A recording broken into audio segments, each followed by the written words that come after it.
தாய்க்கு நான் சத்தியம் கொடுத்தேன். அம்மா, உன்னுடைய சத்தியத்தை மீறி விட்டேன் தாயே. நான் என்ன செய்வேன், எது செய்வேன்?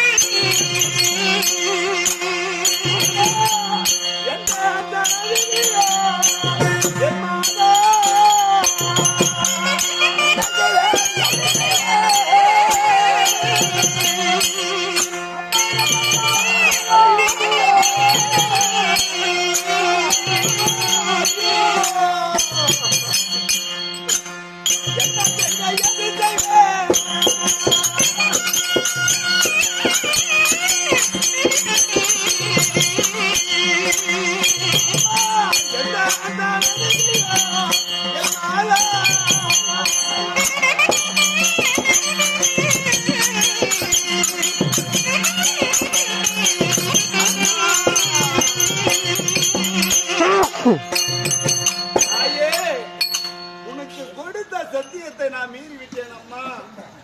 அம்மா, ஏன் அம்மா என்னை பெற்றாயோ?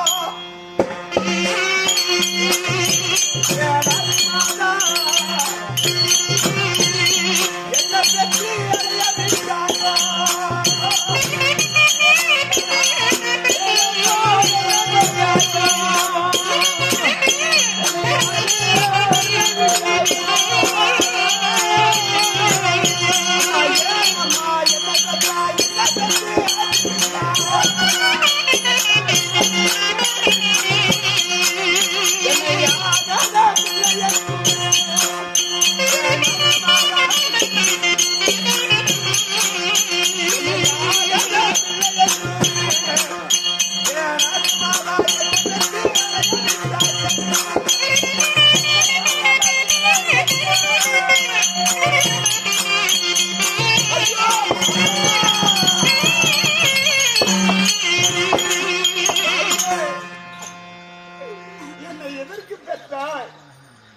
என்னை அறியாத பிள்ளைகளை அறியாத வயதிலே என்னை பெற்று ஆற்றில் விட்டாயே.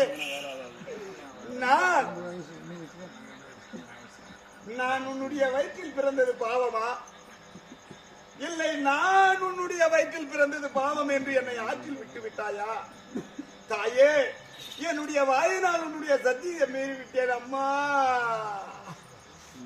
மகாராஜா, யாரு நம்ம 2 பேர் தாங்கிறோம். உங்க ஆட்டு கூட பார்க்கலாம், நம்ம 2 பேர் தான். மந்திரி மகாராஜா, என் தொடர்ந்து இருக்கின்றாயா? மந்திரி மகாராஜா, சொன்னது சொன்ன நான் சொன்ன வார்த்தை என்னுடைய வாயிலிருந்து தவறி வந்து விட்டது. ஏதோ அந்த பிரம்மதேவன் எழுதிய விதிப்படிக்கு நடந்து போய்விட்டது. என்ற தினத்திலே எனக்கு யாவல் செய்யக்கூடிய மனோகர மந்திரி என்னுடைய பக்கத்தில் இருந்து விட்டார். இருந்தாலும் நான் சொன்ன வார்த்தையை கேட்டது நீ ஒன்றுதான். எவருக்கும் சொல்லக்கூடாது. இருந்தாலும் இந்த அன்பு தேசத்தை ஆளக்கூடிய கர்ணமகாராஜன் வருகிறார் என்று சொன்னா மேல தாளம் சங்கீதம் எப்படி இருக்கணும்? ஆகட்டும். ஒட்டுமா தாளத்தாளம் அடிச்சு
அங்குதாசத்தில் இருக்கக்கூடிய அரண்மனைக்கு வந்து விட்டாலும் அதற்கு முன்பதாக அரண்மனைக்கு வருகின்ற காலத்திலே தாளம் மேளம் சங்கீதம் இசைக்கருவிகள் 32 வாத்தியங்களோடு